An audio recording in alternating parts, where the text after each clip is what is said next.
A while back, I got a question about body percussion. And body percussion is a very important part of a cappella music because a problem that a lot of a cappella music has is that the lack of drums can be quite noticeable.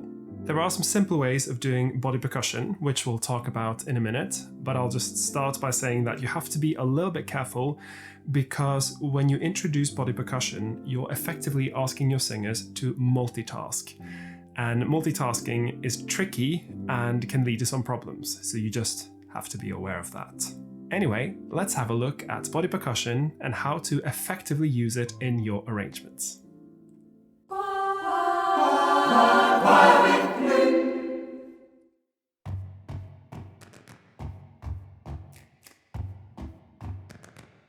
Body percussion, broadly speaking, involves making percussive sounds using the human body, without the need of an external instrument.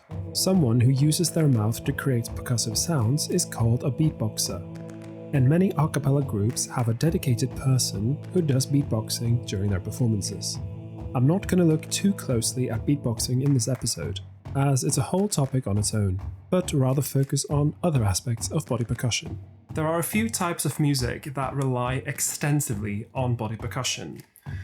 Some examples might be conical, which is a way of counting in Indian classical music, and I think it's mostly confined to clapping for that. Else you have flamenco, which is a traditional Spanish kind of dance, which often uses clapping as well, or tapping on tables to keep the time. You have something called the Juba dance in America, which derives from African American rhythmic music and uses all kinds of body percussion.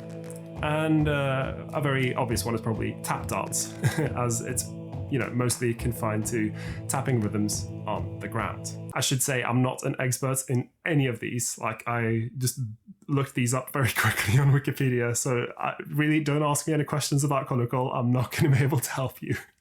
Anyway, let's look at the types of body percussion you have available, at least the most common ones. And we'll look at them from lowest pitch to highest pitch, starting with 1. The feet. We usually produce percussive sounds using our feet by stomping on the ground. Depending on the choice of shoes and surface, the sound quality can vary, but in general, stomping will produce a fairly low frequency sound. I find that comparing the body percussion parts to a drum kit is really useful, because a lot of the time you'll be trying to replicate the sounds that the drum kit would usually be playing. And for the feet, the most similar drum is probably the bass drum, as the feet tend to produce the lowest pitch sound, and so is the case also with the bass drum. In pop music, the bass drum will usually be happening on the first and third beat or on all 4 beats. So this is something you can use in your arrangements. However, I'd be slightly careful of having your singers stomping their feet on every beat, because what tends to happen is that they tend to speed up. You can try this out, just be aware that there's a good chance that things will start to speed up. 2.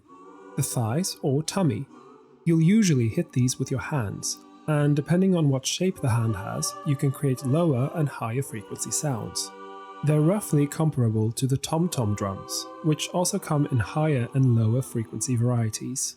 So when I say you can control the pitch of the sounds using your hands, this is about the shape of the hand. So a flat hand tends to produce a high-pitched sound, like this, whereas a more cupped hand will produce more of a lower frequency sound. One thing that will happen if you have your singers repeatedly hit their thighs is that it's going to start itching or even hurting. So just be a little bit careful about having singers repeatedly hit their thighs for body percussion. It's probably better to mix it up with some other sounds. 3. Hand claps. Hand claps are incredibly common in pop music, and probably the most useful body percussion you have available. You can control the pitch of the claps using hand shapes, and they will usually cut across well at any dynamic level. Claps are comparable to hitting a snare drum, and tend to happen on the second and/or fourth beat in pop music. So when I say that you can control the pitch of the hand claps, it basically, amounts to if you're cupping your hands or not. So if you're just hitting them with flat surfaces, you tend to get a very high frequency sound out of it. Like it will cut across, across an orchestra. If you cup your hands a bit more like this, then you get more of a round clave-like sound. I'm not terribly good at this, by the way, but you can, if you're trying to be a bit creative, experiment with hand shapes in your hand claps. 4. Finger snaps. Snaps are roughly equivalent to doing a rim shot on the snare drum, or maybe hitting claves together. The sound is very compact and will have a high frequency. The sound of a finger snap is like very compact and nice. It does sound quite a lot like a rim shot, in my opinion. If you're like me, you can also click all your fingers at once, but not as strongly as doing just the one of them. Keep in mind that not all people can do finger snaps, so don't rely on them too much just in case your singers will have a hard time with them. But if you can use them, they're really useful because they are kind of a low volume version of the hand claps. They won't kind of cut across quite as much, but you still get that nice 2 and 4 feel in pop music. So now that we've looked at the most common types of body percussion, let's find out how to use them in our arrangements. 1. Keep it simple. You'll often be asking people to sing and do percussion at the same time, and this can be tricky unless the percussion is very simple. It can be enough to have hand claps on 2 and 4 to get across the rhythm, and most people will be able to do this without having to spend a lot of time practicing. As I mentioned in the start of the episode, whenever you're asking singers to multitask, there's a chance that one or both of the things they're doing will suffer as a consequence. As in, they'll start singing, not in time, or they'll start clapping not in time. It's safer to avoid putting too much pressure on them in terms of what they have to do at the same time. What you can do to avoid this is to have a dedicated body percussion group that only do body percussion and don't sing. This is one solution, though there are of course other ways you can solve this potential problem. 2. Divide up complicated rhythms to make them easier. If you want some complicated body percussion happening, you can divide the different notes into simpler units that can be divided across the singers. This will also help with keeping things in time, since most people aren't going to be well versed in performing complicated rhythms, and may start to rush or slow down if they have to do advanced rhythmical stuff.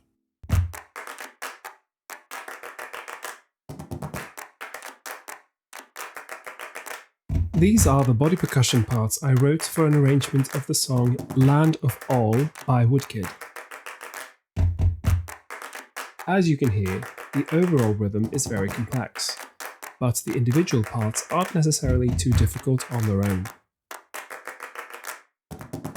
In this case, I had the singers doing the foot stomps and chest claps singing between their percussive parts, so it wouldn't be too difficult to do both at the same time.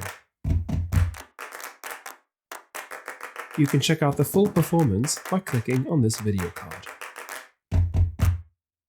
3. Introduce body percussion once people know their notes more or less by heart. It's very hard to learn both percussion and song notes at the same time, so it's better to simplify the learning process by adding in the percussion once everything else is in place. Let's imagine that I'm learning a new arrangement and the sheet music is telling me hand claps on 2 and 4. Do you see a potential problem with me doing hand claps right now? Of course, once I know the music by heart, it's not a problem anymore. And the added advantage is that I can devote my attention more to the body percussion because the notes are already in place and I've got them in my muscle memory. 4. Don't be afraid to experiment. Unlike writing out notes, where a lot of stuff has to be adjusted and accounted for depending on range, harmony, and what else is happening in the music, it's a lot easier to try out different body percussion parts with a group and workshop them. Effects like rubbing hands together, tapping fingers on the floor, or clicking tongues don't have any standardized notation, and may be hard to pick up from a recording alone, but they can be fairly easy to explain in person. If all else fails, you can always fall back on a simpler solution, or take the percussion out. Anyway, that's it for today's episode. I hope you found it useful and that you learned something. Let me know if you have any questions about body percussion. Please not about conical or flamenco, because I'm not going to be the best source for that. But anything else you might wonder. Make sure you share this video with your friends if you think they'll find it useful, and subscribe to my channel if you haven't already. And I'll see you in the next episode of Choir with Knut.